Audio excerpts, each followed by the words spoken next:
To what end should you devote your life? And another question might be, well, does it matter? Matter is an interesting word, because matter is matter, but matter is also what matters. And I would say that what matters is more real than matter. At least that's how you act. And then the question is, well, is there something you should be aiming at? It's a good question. That's the question of the meaning of life. And you know, one of the things that's supposed to happen when you come to university is that that's the sort of question that should be addressed.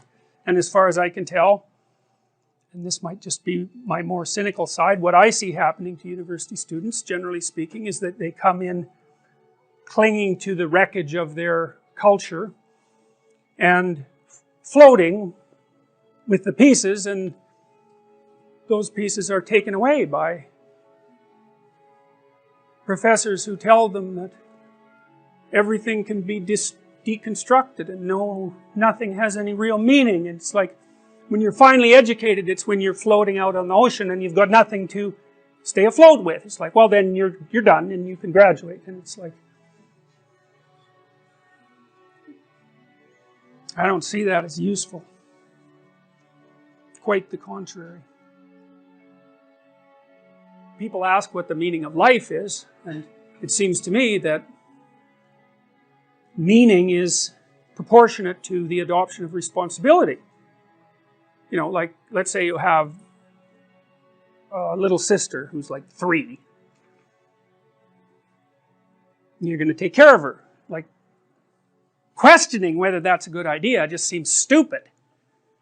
You know what I mean? It just doesn't seem like the right kind of question. It's like, well, obviously, self-evidently, let's say, that's what you do. And do you find it meaningful? It's like, probably, you know, interacting with a little kid. When I had little kids, you know, when they were like 2 or under, we took them out to see their relatives, and they were older people, and, you know, they watched that 2-year-old like it was a fire. You know, every second that little kid was in the room, every single adult was focused on him or her. That's something that people attend to, and that's a source of meaning. And what else is meaningful? Well, your family relationships are meaningful to you, and maybe the responsibility that you adopt as a friend, that seems meaningful. Maybe your decision to pursue a particular career and be of some utility in society. You know, part of that's governed by your desire to establish some security and get ahead. It's fine, but you're also playing an integral role in the maintenance of the structure that supports you. And my observation has been that in my clinical practice is that people just have a hell of a time if they don't slot in somewhere, you know.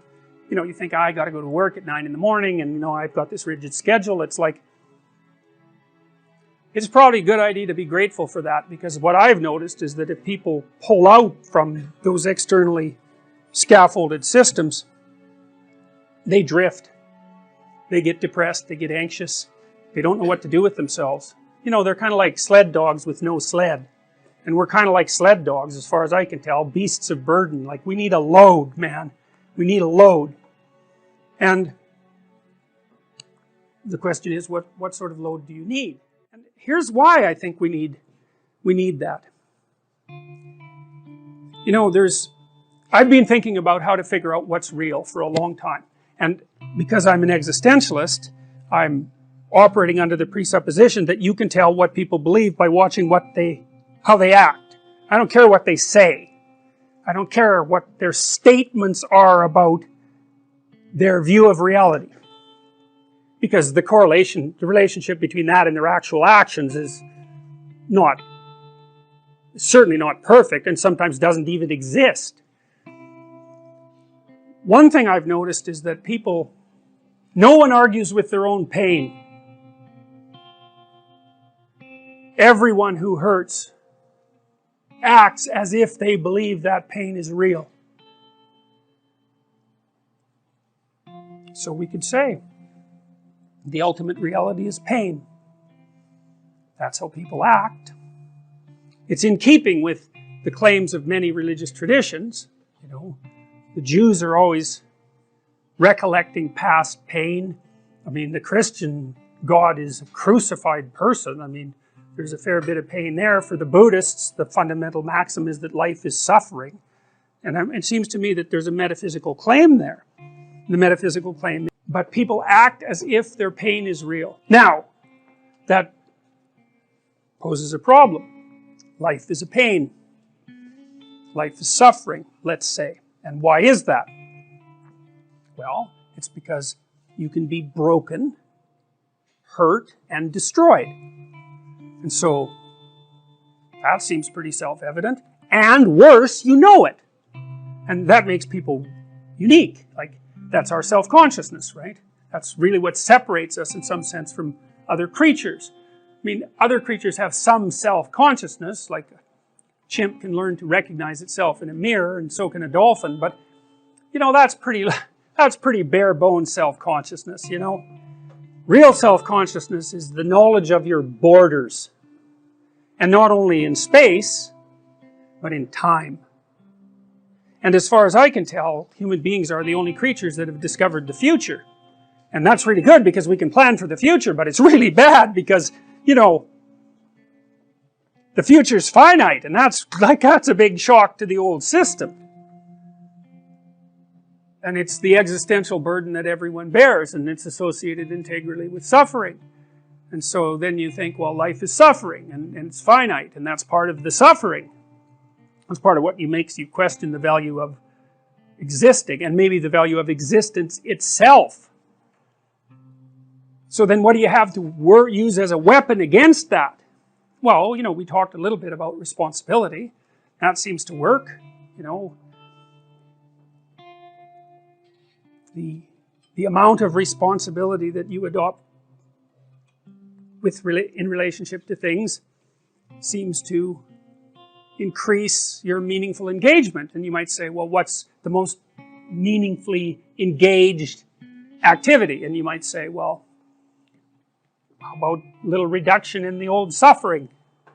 You know, so you live your life so that you're not causing undue pain, especially pointless pain. That would be good, and maybe you could even be more useful than that, and you could figure out some ways that some suffering, yours, other people's, both, if you're really, you know, hitting a home run, maybe you can figure out some way that some of that could be rectified. And that seems to be meaningful in and of itself. I mean, if it's pain that makes you doubt the meaning of life, which is perfectly reasonable, then the cessation of pain, the cessation of suffering, the minimization of suffering, as a logical corollary, should be the proper medication.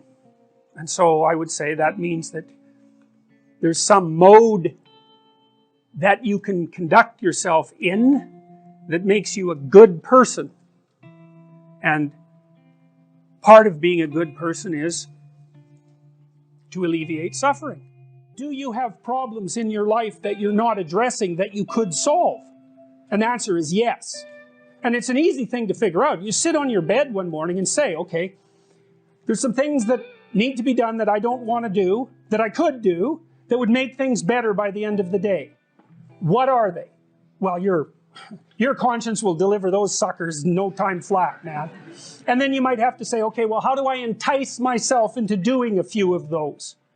And if you ask, instead of trying to force yourself to do it like you're a tyrant and a slave at the same time, you can usually negotiate with yourself so that you'll start to sort those things out. Sort them out. Put your house in order. And then move out. Move on. And out. Yes. That's a Freudian slip, by the way. Yeah. So it's important because the thing is, you have a practice domain, right? There are things that are within your grasp that you could fix. Fix them. And you'll learn. You'll learn, because it's harder than it looks. Fix them, and you'll learn how to fix things. And then something else will beckon as another problem that you could fix. You know, you all have your problems. What does that mean? Like, there's an infinite number of problems in the world. Some of them happen to be yours. Why is that? I don't know exactly. But you have your problems. Great. Solve them. you know, one of the things I learned as a therapist, every therapist has to learn this, is because one of the things you wonder when you're first starting to be a clinician is how do you not take the catastrophes of your clients home with you? And the answer to that is because it's immoral to. They're not your problems. They're their problems. Like, they're their life. You know, your problems are your life. You don't want to solve someone else's problems for them because you take away the deep meaning that's to be found in having them work through the problems on their own. And then you steal the credit. Well, I can help you with that. It's like, well, yeah, maybe, but I don't help you with the next problem then. So, in any case, you sort out the problems that are right in front of you, and it will make you grow very, very rapidly. And then you'll be able to sort out more complex problems without making them worse.